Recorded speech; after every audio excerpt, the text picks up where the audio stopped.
ለእኔ ስንት መስዋዕትነት ከፍሎ አሳድጎኝ ጽናት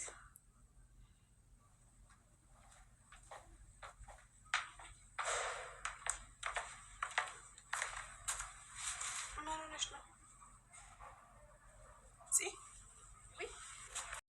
ወይኔ ጽናት ያልታደልሽ ልበል እንጂ። ምክንያቱም አንዴ ለአባቷ ታዝናለች፣ አንዴ ለኪሩቤል ትቃዣለች። ከማንቻው ትሁን ያልታደለችው ንጹሕ የውሃ የገጠሬ ልጅ ጽናትዬ።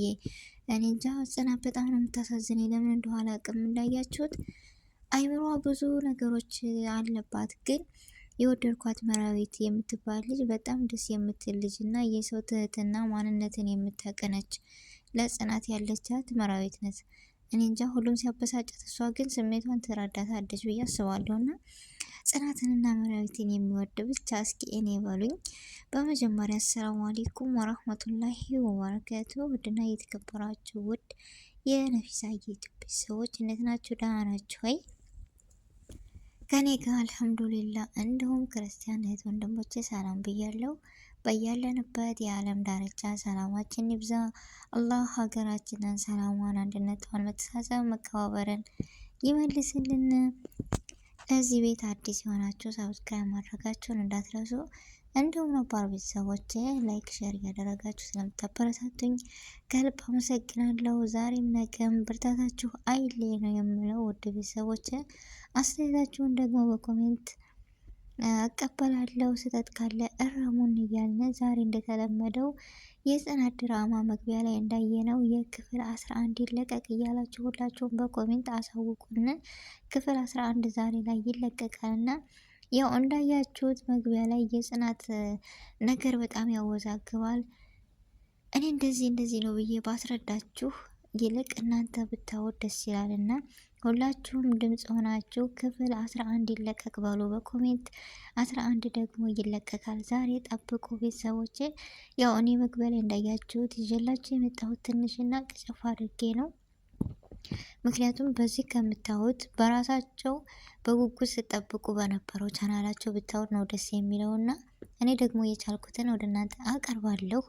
ጽናት እንደምታዋት በአባቷ ማንነት በጣም የምታዝን በጣም የምታስብ በቃ ምን ብዬ ልንገራችሁ።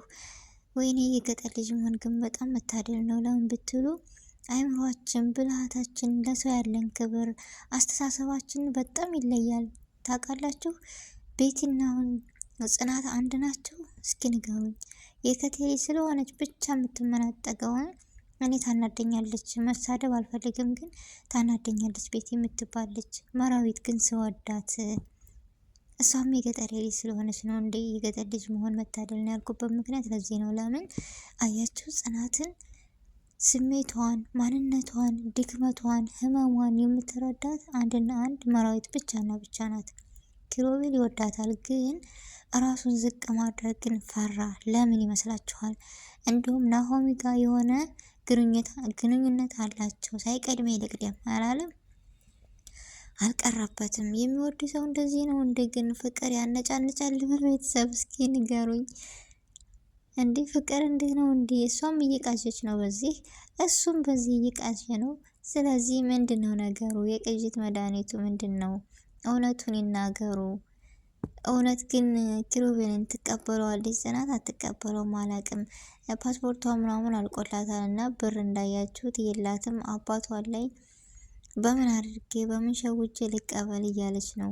አባቷን እንዴት አድርጋ በሲስተም እንደምትቀበል አሁን እያወዛገባት ነው። እና እንዴትስ ከሷ አነሳለሁ ከአባቴ? እሱ ብዙ መስዋዕትነት ከፍሎ እዚህ ደረጃ አድርሶኝ እኔ እንዴት ከሱ ወይም እሱን መርዳት እንጂ እንዴት ብዬ ነው የሚለው አሁን ላይ ጽናትን እያወዛገባን ነው። ግን ምንም አማራጭ ስለሌላት ሁሉም ለጥቅሙ ስለሆነ ናሆሚም ሊረዳት የቻለው እሱን እንድታገባ ወይም የሱ ለማድረግ ስለፈለገ እንጂ ለሷ አዝኖ አይደለም። ሁሉም ለጥቅም ስለሆነ አይ ይቅርብኝ ነው ያለችው። መራዊት ስሜቷን ተረድታ ልንገረው ምናምን ስትላት ነው የሆነ ግንኙነት አላችሁ እንደከ ናሆሚ ጋር ስትላት ምንም አይነት የለንም። ነገር ግን እሷ በውስጧ የያዘችው ትልቅ ነገር አለ። ለመሰላችሁ ለራሱ ለማድረግ ስለሆነ ናሆሚ የሚሰራው ነገር ገብቷታል። ስለዚህ አማራጭ ስለሌላት ከአባቷ እንዴት አድርገው ውስብስብ ብሎባታል ጽናት። በጣም ነው የምታሳዝነው። ህይወት ግን እንደዚህ አይነት ናት። ውጣ ወረዷ በቃ ለአንዱ ዳገት፣ ለአንዱ ቁልቁለት፣ ለአንዱ ሲስቅ፣ ለአንዱ ሲያለቅስ የሚገርም ነው። እና ይቺ ቤት የተባለች ደግሞ አቃጥላ ልገላት ነው። የሆነ ኪሮቤል ደግሞ የማይረዳ ለምን የዚህን ያክል እንዴ ሰራተኛን አፈቀረ ልባል ሲል ምን ማለቱ ነው? እሷ ጽናት አይደለች እንዴ እንደዚህ ልታቃዥ የቻለችው? ጽናትን አግኝተህ ነው ኪሮቤል፣ አበዛኸው። ግን ቤቴን አልወዳትም። የሴት ልጅ ህይወት አልወደድካት ይችላል። ለምንድን ነው? እና ኪሮቤል በጣም ራስ ወዳድና ራሱን በቃ እንደምን ነው የሚያየው አላቅም። ነገር ግን ከጽናት ላይ ምንድን ነው ነገሩ? ለመሳቅ አይቻልም። እና ብቻ ናሆምስ ምን ይሰማ ይሆን? እስኪ ግምታችሁን ንገሩኝ ቤተሰብ። ማለት አሁን ኪሮቤል የቤቲ ፍቅረኛ እንደሆነ ነው የሚያውቀው፣ ናሆም እንደሚዋደዱ ነው የሚያውቀው። ነገር ግን ቤቲን እንደማይወዳት አልነገረውም ለናሆሚ።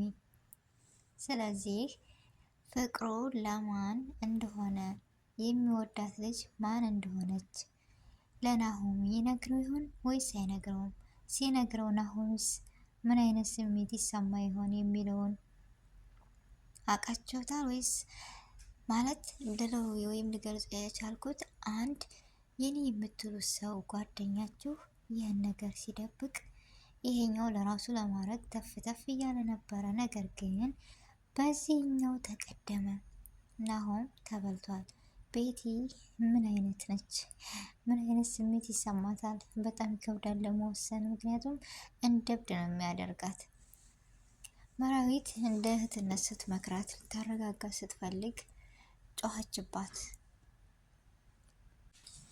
አይደለም ልትመከር እንጃ ነገር አለሟ በጣም ያስፈራል። እና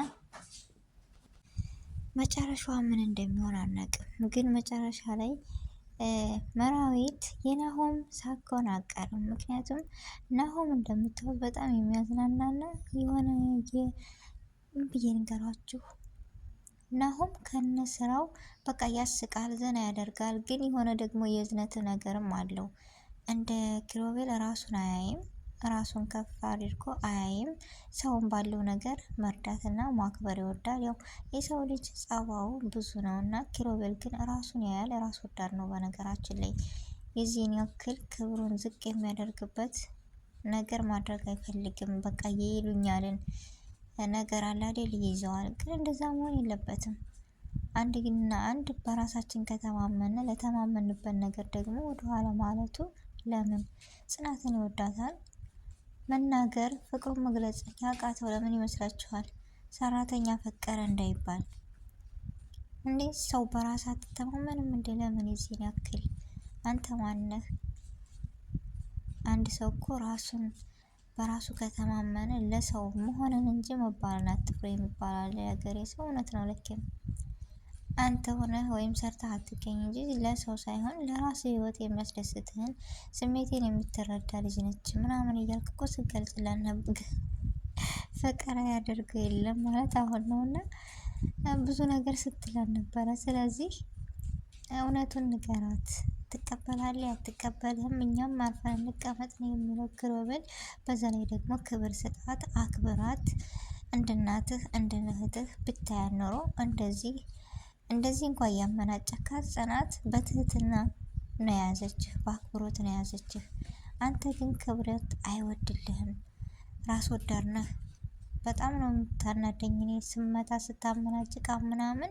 እንደዚህ አድርገ ደግሞ የምወዳን ነገር ግራ የምታጋባ ግራ ገብቶ ግራ ጋባህን እኮ ኪሮቤል። ምንድን ነው የዚህን ያክል? ናሆም ግን ዘና ያደርገኛል። እና መራዊት በጣም ነው የምወዳት፣ በጣም ነው የማከብራት።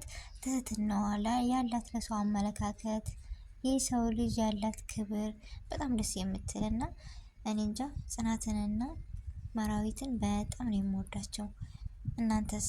ሰው እኮ የሚወደድበት እና ሰው የሚወደው የራሱ ማንነት አለ እና ከዛ ማንነታቸው እኔ ደግሞ በጣም የወደድክላቸው ነገር ለሰው ያላቸው አስተያየት፣ ለሰው ያላቸው ትህትና፣ ሰውን ገና በእይታ የሚረዱ በቃ በጣም ደስ የሚሉ ልጆች ናቸው። በጥቅሉ መራዊና ጽናት በጣም ደስ ይላሉ። ፍቅራቸውን ይጨምርላቸው፣ ስበሳቸው ይተጋገዛሉ ብዬ ደግሞ ተስፋ አለኝ። ይህንም ነገር ደግሞ እናያለን ወደፊት እና ክፍል 11 ይለቀቅ እያላችሁ ሁላችሁም በኮሜንት አሳውቁን። ውድ ቤተሰቦች የዛሬው ቪዲዮ ይመስል ነበረ። በአዲስ ነገር እስከምንገናኝ ድረስ በያለንበት ሰላማችን ይብዛ። አላህ ሀገራችንን ሰላም ያደርግልን። አሰላሙ አሌይኩም ወረህመቱላሂ ወበረካቱ።